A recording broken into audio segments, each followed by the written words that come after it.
Hey guys, my name is TheRussianBadger, and welcome to my Battlefield 3 chat etiquette and politeness guide.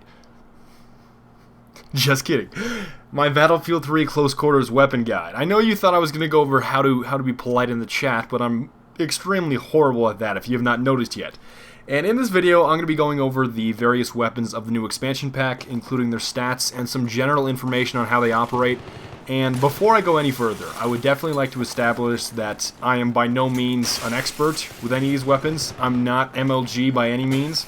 I'm merely here to display the information. I think that's what I'm going to really focus on, is the information, not how bad is Badger with every one of these weapons.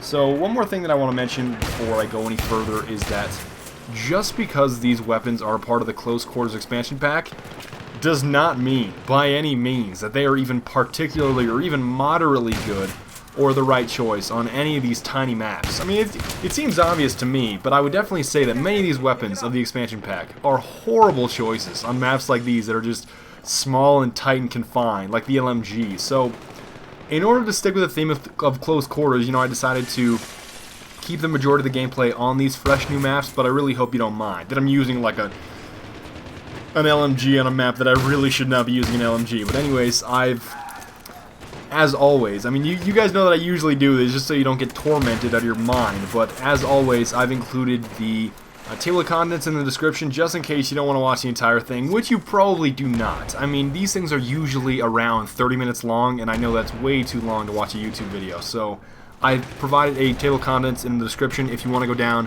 and skip between the individual weapons. That's probably what I would do, because watching this thing that's this long that's torturous. That is awful. Okay, so keep in mind that these stats might just change. I mean, DICE is always balancing things and so forth, which is why I provided a link in the description to a full-length stats page. It's Simthic. That guy is amazing. He updates everything all the time, so if you want to go down there, that has more in-depth stats and stats that are always updated. So that's down there.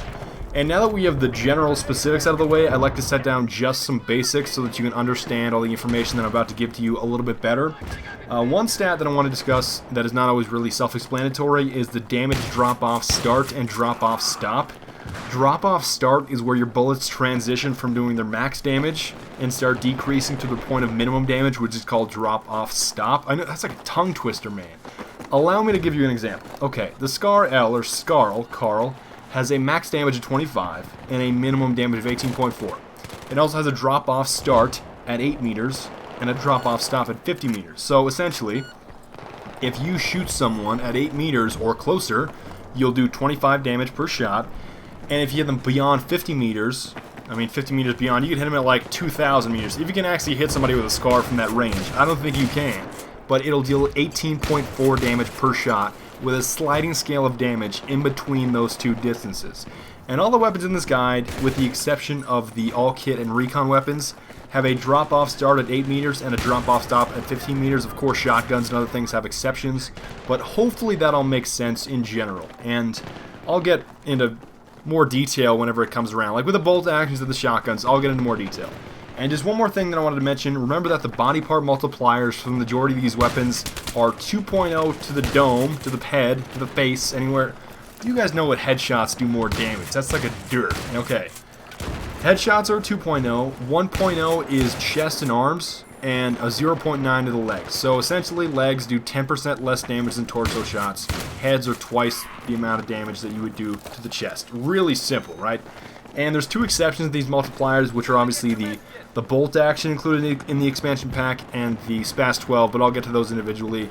And okay, the awful part is done. Like, the intro is so bad. I hate doing the intro, but okay, that's all done, and we can finally dive into the individual weapons, starting with the augmented A. Okay, I'm not gonna make an augmented joke like you guys wanted me to. The AUG A3. That's number one. The AUG A3 has a max damage of 25 and a minimum damage of 18.4, firing at a rate of 700 rounds per minute with a magazine size of 30 rounds. It can fire in the modes of fully automatic and single fire, reloading in 3 seconds while empty and 2.5 seconds while not. And overall, it's just average in so many ways. Like, okay, average rate of fire, average damage, as in the same as the other assault rifles except for the G3A3 of course, and nothing is particularly special about this weapon, on the surface at least. And you may be thinking, bro, like Bro Cookie 700 rounds per minute with the same damage as the other ARs, why are you even wasting my time? Like, this thing is already strongly outgunned at close range because the majority of other assault rifles kill faster, and although that may be true, this weapon has a couple of hidden perks that are below the surface. I don't know why I said that like that, but okay, number one, it has tighter hip fire than many of the other assault rifles that kill people faster. Many of the bullpup ARs share this, like, you know, the KH-2002 and the L85A2 are the two that I can recall off the top of my head that share this same favorable hip fire because they're bullpups. I call them bullfrogs. I have no idea why, but I don't know about you guys, but the majority of the gunfights that I get into in close quarters, especially the expansion pack, are purely hipfire battles. So this is a major asset. Like, you know, oftentimes, why did I even put this Cobra sight on here? I don't need this. I never asked for this. Why is this even on here? Like, I feel like that a lot of the time when I'm playing the expansion pack.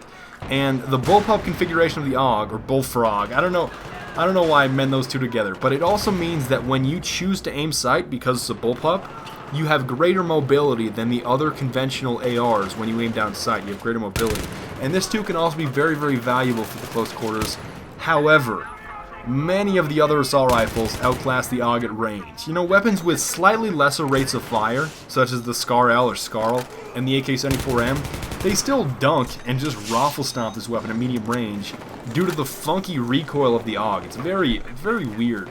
The AUG has odd recoil. That sounds goofy, but it can still get it done at range. Like, I don't want to completely write it off like it's just terrible at range, but it really doesn't cater to headshots, much like the AK or the SCAR do in that theater. They stomp the AUG when it comes to that kind of stuff. And overall, I would treat the AUG A3 as, it's sort of like an M416, but still I wouldn't consider it as good as the M416.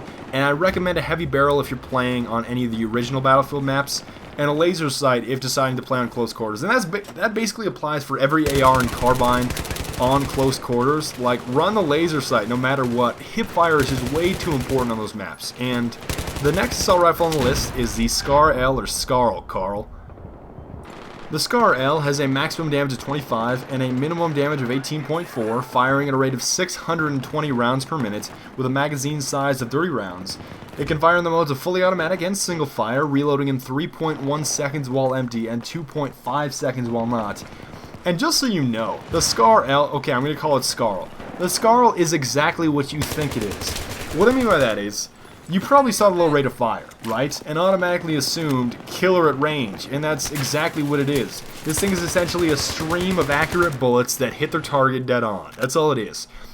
It's like an AK-74M, but even more accurate. And I know that seems implausible because the AK-74M is already extremely accurate, but I would say that it's the truth. You know, the recoil is the first major asset. Not only is the recoil super light, like we're talking, I don't want to say light cream cheese, because light cream cheese is usually very chunky and I don't really enjoy it that much, but it's extremely light, okay? And it's the first major asset. Not only is it super light, but the recoil to the left and to the right are balanced, so it's not only light, and I should say light more, but okay, it's light and it's balanced on either side, so it's balanced to the left and to the right, so this means that it basically kicks straight upward, not exactly upward, but very, very much in an upward fashion, and I shouldn't even say kick, because it's not really even a kick, it's like a minuscule jerk, okay, so the recoil's cash, and it's deadly over range. But the major drawback is close range. You know, the 620 rounds per minute means that you automatically get dunked at close range, and it's not even like, oh man, I'm the dunk master, I can totally, no. You almost can't do it. It's extremely hard to beat an AEK or an M16. Very, very difficult. That Carl has got to be really bad. Like, he's got to be a massive bedwetter for him to lose that gunfight if he's using an AEK. That's extremely hard to do, but you just can't kill fast enough to keep up with some of the other weapons, especially the ARs, and you can make it a little bit better by running the laser sight, granted, but really you want the heavy barrel in this thing, because longer distances is really where it shines, and I don't know why this thing was included with close quarters, because if you think about it, the thing is, the SCAR is probably the worst weapon, or one of the last weapons you want to use on these tiny maps. If you use it on like Zeba Tower or 9 to 5, prepare your anus, because you're gonna, it's not going to be an enjoyable experience. I don't want to go into details, but you're not going to enjoy it, and it's not going to be over quickly. It's going to be awful if you use that thing on close quarters, but the SCAR-L is much better in the regular battlefield, if you will, than it is in close quarters. It is deadly at range, especially if you can find a lurk spot with this thing. That's like GG. It's the end of the game. So basically, it's a sniper rifle assault rifle, and I know that didn't make sense, but that's exactly what it is. Sniper rifle assault rifle that should never actually be used in close quarters. End of story. The next weapon on the list is the first engineer weapon of close quarters, which is the ACW-R. The ACW-R has a max damage of 20 and a minimum damage of 16.7, firing at a rate of 850 rounds per minute with a magazine size of 26 rounds. It can fire in the modes of fully automatic and single fire, reloading in 2.5 seconds while empty and 1.85 seconds while not. And I think the first thing you're going to notice is that this weapon is not by any means like the others of the engineer class. It has lesser damage up close, with only 20 damage. However, it deals more damage over longer distances than the other carbines and engineer weapons, with a minimum damage of 16.7. It also has a higher rate of fire than all of the other engineer weapons, with the exception of the MTAR-21, which has 50 rounds per minute more at 900 rounds per minute, which is the next weapon on the list. It also has a light recoil that tends to cluster up and to the right of where you're firing. I know cluster sounds like a weird way to refer to recoil, but that's just the way that my brain thinks about it. It always seems to pull up and to the right. And it's hard to label this weapon in one category, because it can be so versatile, yet you can really screw up the versatility and think it's only like a one-trick pony. You may think that, oh, high rate of fire, automatically close-range gun, well, no. It has a higher rate of fire, granted, but it also deals a little bit less damage than the other carbines in the engineer class. So, the other guy, whether he uses an assault weapon or another engineer weapon, only has to hit you with 4 bullets while you have to hit him with 5. And yes, it's also decent at medium range, but oftentimes you shouldn't even engage at that range. Like, I don't even know why people shoot at me with subs in, like, well, not necessarily subs, but carbines at that range with engineer weapons. It's like, bro, do you really think you're gonna kill me before I get to cover? You have to hit me with like 6 or 7 bullets. Why would you even fire? That's gonna take you forever, especially with your accuracy. That's the way I think about it. Like, the guy is probably gonna run away and get to cover before you can kill him, and you're just wasting your bullets. Oftentimes, that's the story with the carbine. So, after using the weapon extensively, that's the way I think about it, but it's still extremely good for sustained fire and clusters of enemies. What I mean by that is, okay, it has a smaller magazine size, at 26 rounds, 4 rounds less than most weapons. However, it has that super fast reload at 1.85 seconds. So if you're holding down a flag in Conquest Domination, or like encountering an entire group of enemies, it's very, very good for taking down a few guys, ducking your head briefly and reloading, and then continue just to dunk catfish over and over and over. Like, you can become the dunk master if you sit on one of those Conquest Domination flags with this weapon.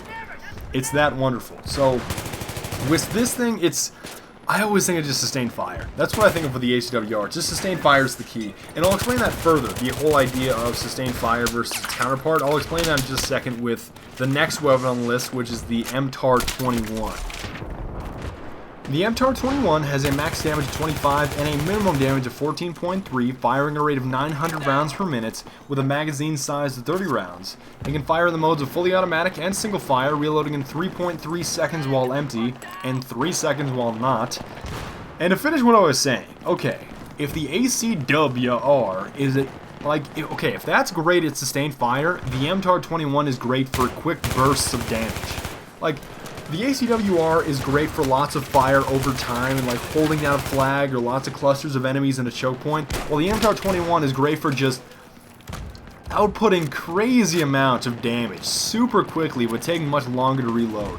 Like, the MTAR-21 is not effective at range. Like, the high rate of fire and the recoil that pulls heavily to the right it's too bouncy at that distance to win many gunfights. Like, yeah, you can kill the guy, but you better hope he's not looking at you, because he's probably going to dunk you so quickly if he's using any sort of assault rifle. It's not even funny. So, it shouldn't be a surprise that this thing is designed for dunking people in close quarters. Like, at close range, with 25 damage at 900 rounds per minute, it kills faster than almost all the assault rifles and all of the engineer weapons. Almost all. It's tied with the AUK for how quickly it kills somebody. Obviously, the FAMAS kills faster than that, but it's got very, very tight hipfire and the added perk of bullpup mobility. I almost said bullfrog. I'm not going to say bullfrog. This is one of the few weapons of the close quarters expansion that is actually extremely powerful in close quarters, and there really isn't a whole lot to say beyond that. Like, I don't want to say no-brainer, because no-brainer is ever a no-brainer, you catfish, but it shreds people at close range with hipfire, it really isn't all that effective at longer ranges, and it has the slowest reload time of all the engineer weapons. That's about it. So with this thing, you run around, you hipfire, you output damage quickly, and you win your gunfights. And I don't even know why I'm even still talking about it. Like, it's a Flammenwerfer, Werft Flammen, scheiß die Wand an. Like, that's the end of the story, alright? Run around, hipfire, and it's like a sandbox when you're 3. Just run around and don't murder everybody. Well, okay, run around and hipfire, end of story, M2R. The L86A2 has a max damage of 25 and a minimum damage of 18.4, firing a rate of 750 rounds per minute with a magazine size of 45 rounds, bumped up to 60 rounds with extended mags, and it can only fire fully automatic, reloading in 3.3 seconds while empty and 2.8 seconds while not. That's better than the TAR. That's so sad. Okay.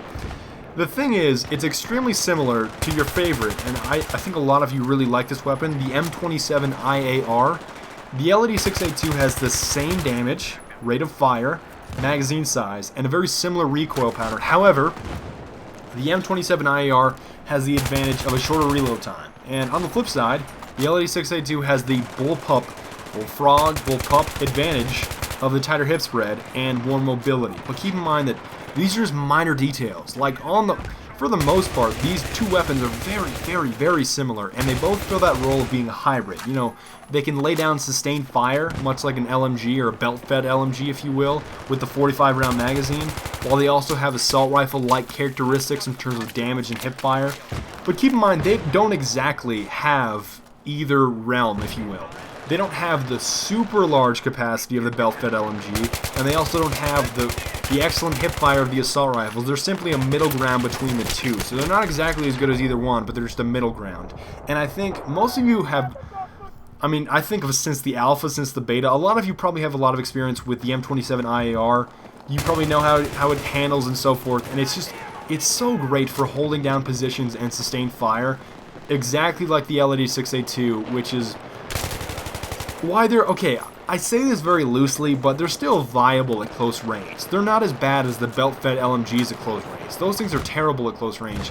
The M27 and the L86A2 are definitely very viable at close range. They're not ideal, but I would definitely say that they are viable. I think, okay, this is another portion where I just think, are they going to eat me alive for this or not? Like, I think you're going to call me a huge catfish, but I would go for the laser sight for close quarters maps and extended mags for anything else. But then again, I wouldn't exactly recommend these for close quarters. In fact, I don't even use, okay, just to put it bluntly for you, I don't even use anything but the SPAS on the close quarters expansion pack. That's the only thing that I use, like, period. But it's the difference between 45 shots and 60 shots. Like, do you want to have to reload more frequently, or do you want to have perhaps a greater chance of winning your gunfights through your hipfire? It's sort of debatable, but I think that's your own personal choice in terms of laser sight or cinematics. But I think you have enough bullets to figure out that this gun is good with both of those, so it's really your choice. And the next weapon on the list is the second support weapon, which is the LSAT. The LSAT, apart from being the law school administration test, has a max damage of 25 and a minimum damage of 18.4, firing a rate of 650 rounds per minute with a box size of 100 rounds, twice that with extended mags. It can also fire fully automatic, and only fully automatic, no single, no burst, you're pretty limited there, reloading in 5.6 seconds, and for those of you that are unaware, the belt-fed support weapons don't have 2 reload times, they only have 1 reload time. They reload in the same time regardless of whether or not your box is empty. I believe there's one exception, but I can't think of it off the top of my head. But the majority of the belt-fed LMGs, I'm pretty sure, they only have 1 reload time. So regardless of whether you empty your box or not, same reload time. The LSAT is also very, very, very similar to the Type 88. That's the same damage, rate of fire, and box capacity, but beyond that, virtually every other category, the LSAT just dunks the Type 88. The LSAT has tighter hipfire spread, better aim down sight spread while not moving, and a better reload time, and fairly similar recoil. The LSAT also has very clustered recoil, and it has that bounce, you guys know what I'm talking about, the bouncy pattern around your target, where the Type 88 is much more vertical, which could be argued as a little bit better, but that sort of depends. I know some people that with LMGs prefer longer bursts instead of tap firing. I mean, I think that also depends on what attachments you're using, but the low rate of fire means that both can do very, very well at range, especially with a bipod. I mean, obviously the bipod turns your gun into like a laser beam railgun. I'm playing Doom right now and I'm sniping people across map, but even without this attachment, the weapons can still perform very, very well at medium range, yet still, this assault rifle-like damage with 650 rounds per minute, look forward to getting raffle stomped in every close range engagement.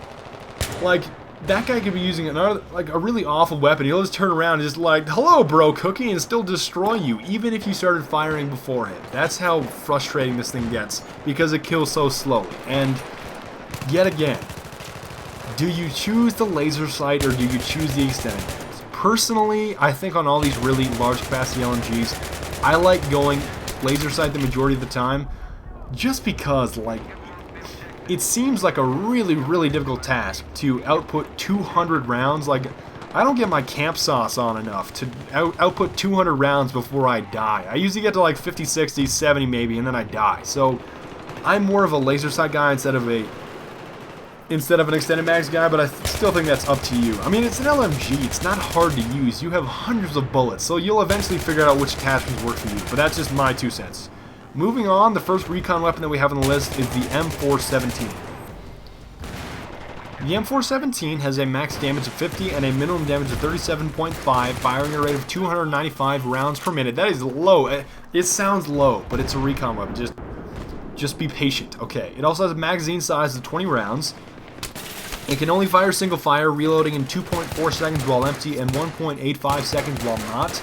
It also has a drop-off start at 15 meters and a drop-off stop at 75 meters. Hopefully you remember that from the beginning of the video. You know, 15 meters is where the damage starts to drop off from maximum, and then it reaches its very, very lowest minimum damage of 75 meters. Hopefully that makes sense. And you'll probably notice that this thing is very, very similar to the other semi-auto recon weapons. You know, like the SVD, the MK11, the M3... Okay, it's M39 EBR, if I'm not mistaken, and the, QBU-88, that's the final one. They have the same damage, and fairly similar rates of fire and recoil, not quite the same, but fairly similar. And the M17 has this one little advantage of the 20-round magazine. I can't even tell you, a 20-round magazine on something like this is so cash. It's so cash. It's not even funny, but this is the thing. Okay, it has the 20-round magazine instead of the 10-round magazine of the others. This gives it a major advantage when, you know, engaging groups of enemies and spamming in close quarters with your hip fire. I mean, like, more bullets in a magazine is always a good thing. However, many people don't realize that this gun, despite having twice the magazine size, doesn't get away scot-free. The others that I mentioned have a much, much better aim-down sight spread, and for this reason, it's sort of debatable, but I still think the M417 is best for on-the-go recon, if you will. I know that sounds weird. I know some people call it aggressive recon. My name's Sergeant Nima. I'm super good. Well, it depends. I don't want to call it aggressive recon because that's sort of a debatable topic in Battlefield 3, but with the high magazine size, you can afford to spam more shots without frequently reloading like the other weapons. Does this mean that aggressive recon is necessarily a good idea with this weapon? It's not my call. Like, I don't know. You'll have to determine that yourself. I think some people can pull it off, and others think they can pull it off, but really can't.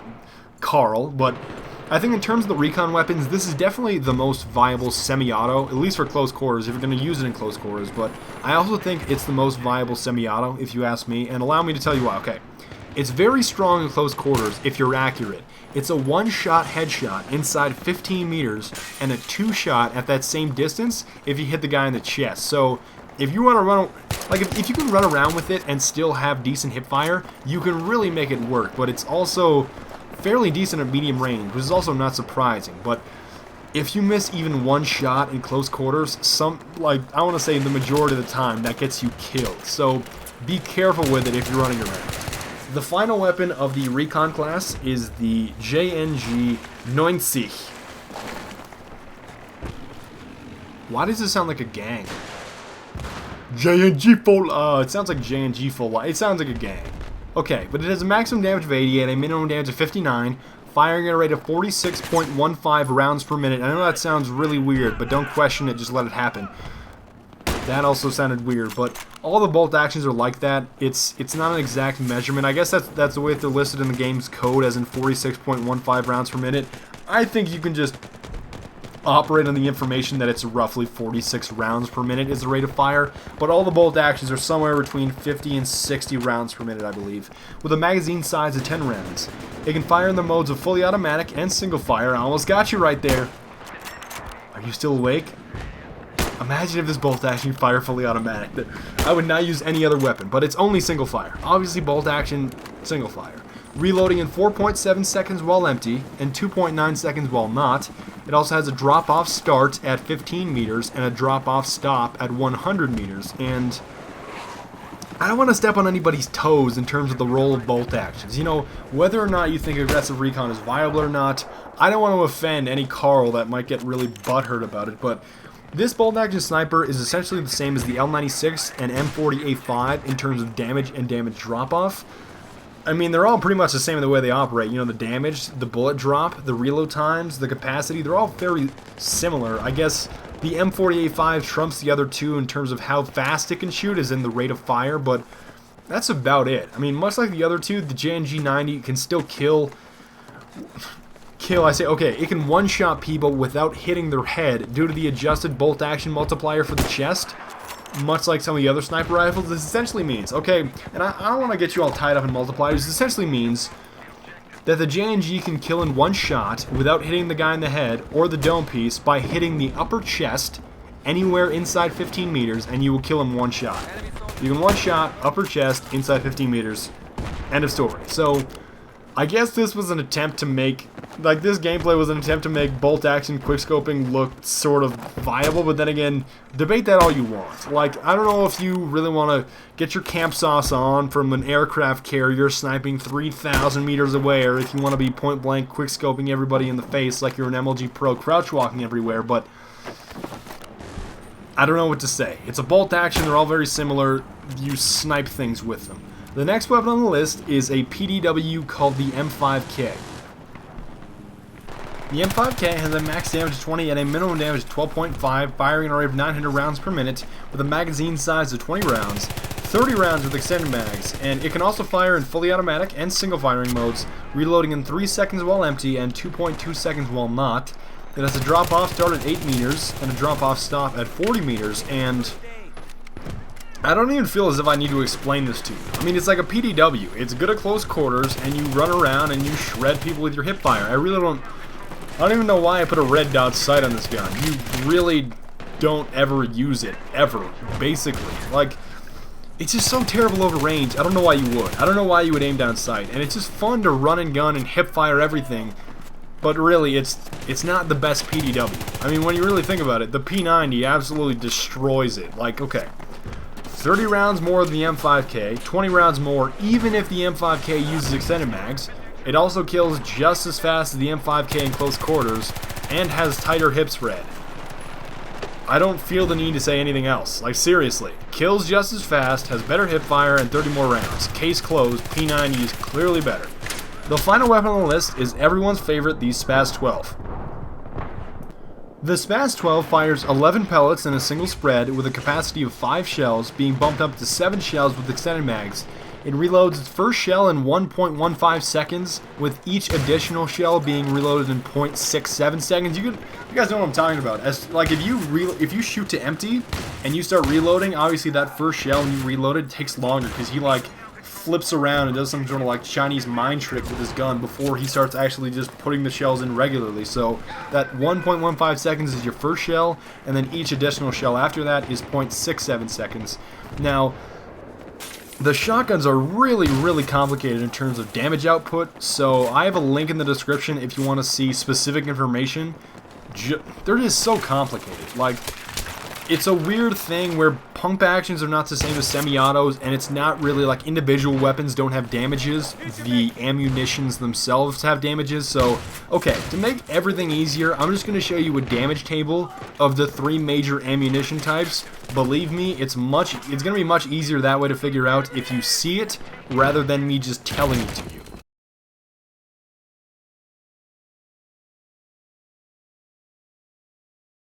Okay, so now that you've seen that, I like to compare the SPAS 12 to the other pump action, which is probably the most worthy comparison among the shotguns, because they're so diverse and so unique. It would take me like 20 minutes to describe everything, but I'm going to compare the SPAS 12 to the other pump action, which is the 870 MCS. Okay, every time the SPAS bursts a shell, it fires out 11 pellets, while the 870 fires out 12 pellets. That means that the 870 has the ability to deal more damage with one shot of buckshot or flechette than the SPAS 12 does. However, unlike the semi-auto shotguns, the pump-action shotguns don't have a conventional rate of fire in the game's code, if you will. They don't have, like, 500 rounds per minute, 250 rounds per minute.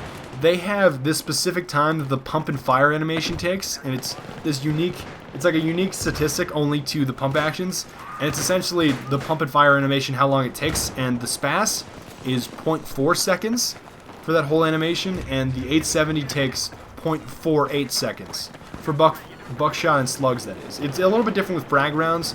DICE has given the frag rounds for a lot of the shotguns a lower rate of fire just because everybody was QQing for the longest time about it. But okay, so the SPAS fires at 0.4 seconds and the 870 fires at 0.48 seconds. And even this seems like too much detail. Like, I don't want to overwhelm you because there's links in the description to more information. But okay, to put it for you simply, these weapons are extremely similar, and they're both pump-action shotguns, obviously, that just dunk people at close range. Like, you become the dunk master if you use this on close quarters, but the major difference is that the 870 can do more damage in one shot, hence the extra pellet, which is perhaps an extra 16 damage, and it sort of varies, but it can just do more damage due to that extra pellet, and the SPAS 12 can spam more shells at a faster rate. That's essentially...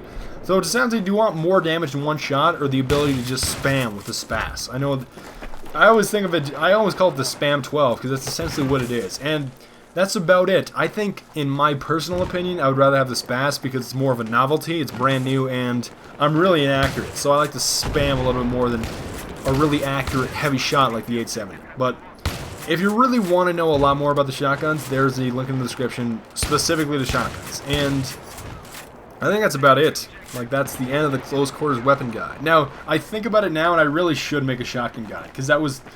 It's weird. Like, I think it would make more sense than trying to dissect one shotgun among a string of unrelated weapons. I think I should probably do that. So, I should definitely do that. But you guys have been screaming for a recon guide for a while, and I also have to do the redo the LMG guide. So, I don't even know. Maybe you guys have a suggestion. Maybe you don't. But I'm gonna go drink some water. I'm kind of thirsty. Alright, so I will see you guys next time. Auf Wiedersehen und bis bald und Sager.